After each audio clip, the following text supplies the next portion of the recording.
Hi, how are you doing? How's it been going? Hopefully not too rough. Hopefully you're hanging in there.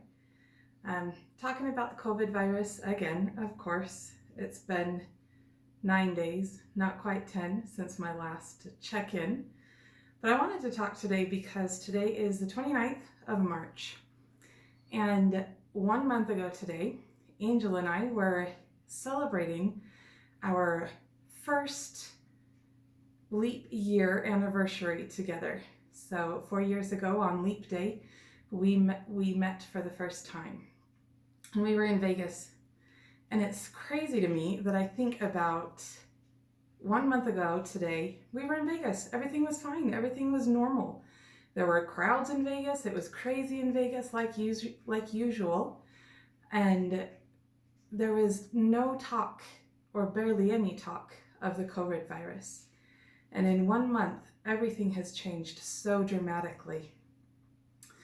Even though it's scary, I think it's interesting that it's still a joke. There's so much teasing, so much laughing about the COVID virus. Not when we talk about the serious stuff. There have been a lot of deaths, there's been a lot of infections, there's a lot of people suffering from it. But you look on Facebook and you see memes everywhere and jokes everywhere. There's a meme and a joke, and then there's 300 more infected in another city or another country or another state. And also with all the changes going on, as I said, in just 1 month, going from nothing in Utah to now over 700 cases in Utah, and throughout the world, there's been so many changes. There's also a lot of misinformation. So forgive me if I do make any mistakes in what I quote, in the numbers that I quote. I get my information from the internet, so I blame it on the World Wide Web that can't even keep up with everything that's going on lately. So I talked about last time that they're working with hydroxychloroquine, which is a medication that they've found has worked in the treatment of COVID-19. Also, there's chloroquine. They're very similar medications. But doctors are also starting to use those in connection with several other antiviral medications, very strong ones that are usually used in HIV patients. And so far, there have been some positive results, and they are finding that it can treat and help people recover from the disease. Give it a month though, and who knows what will be happening. There could be big changes. Everybody's telling you to stay away, stay inside, social distancing. Keep yourself away from others, which can be hard. A lot of families are being separated right now. Right now, we really rely on social media to keep us in touch, to keep us connected, and to allow us to be able to have a social interaction without having to have a physical interaction, which is very important right now. But we do want to keep in touch. We want to keep talking with each other. We want to see how everybody's doing, and be able to do that without worrying about spreading the disease to our loved ones. 10 days from now, I hope I can still say that Mom is okay. She's the one that I worry about the most. I hope that I can still say that she's okay and she's fine and she's not affected. I hope in 10 days that I'll be able to say that things are starting to look better. Things are starting to improve. Right now, I can't say that. So when I last talked to you, the total cases that I quoted to you was 276, just over 276,000 throughout the world. Now there are over 720,000 throughout the world. And a lot of those are in the United States. United States has now passed the total number of cases that China had. Italy also has more cases than China. Italy has been the hardest hit, and they have had the most deaths. At this point, there's been over 30,000 deaths, and about a third of those are in Italy, over 10,000 deaths in Italy alone. So we worry about them and we think of them, and we hope that it doesn't get that bad here in the United States. But as I said, United States now has more cases than anywhere else in the world, and it is continuing to spread.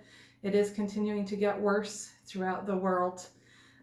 Italy and Spain both are hoping that they've seen the climax of the virus in their countries and that it will start to decline from here on out. But there hasn't been obvious proof at this point that things are slowing down in either of those countries. There's so much going on right now in the world, and there's a lot of people teasing that it's the end of the world. There's been possibility of World War III. There were missiles exchanged earlier in the year between several countries. There were fires in Australia, major fires in Australia. There's locusts in Africa that are apparently decimating a lot of their crops. And then in Utah this past week we had an earthquake, a fairly large one for Utah. And let me tell you, it scared all of us here in Utah. There was a day that we all thought the world was going to come to an end, but we're doing okay. We're hanging in there. We'll be okay. Still, things are closing down. Not everything in Utah as of yet has closed down, but they are restricting how much they want people out in the streets, how much they want them visiting and traveling. I have a permission slip from work to be able to drive back and forth to work. So far it's not needed, but I don't know what will happen in the next 10 days. I may be having to pull that out. Preschools seem to still be open at this point. There's still not a lot of evidence that it's affecting children a lot, although there have been some cases of children and even infants being affected by the virus.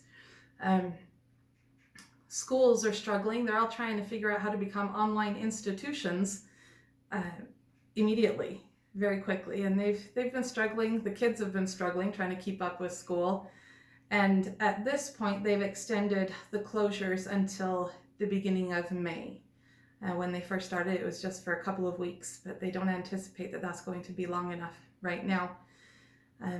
So we'll see what happens in the next week, in the next 10 days, see if things can start to improve. Right now, Utah, as I said, has just over 700 cases, and that I know of, there's only been 2 deaths. And fingers crossed that we can continue to have the equipment and have the strength in our medical personnel that they need to be able to fight this virus and to be able to help keep us as a state healthy and well as possible through this. So I think that's about it for now. I hope you keep hanging in there. Don't get too anxious. Don't get too stressed. Reach out to your friends and family the best you can so that you can stay strong through all of this.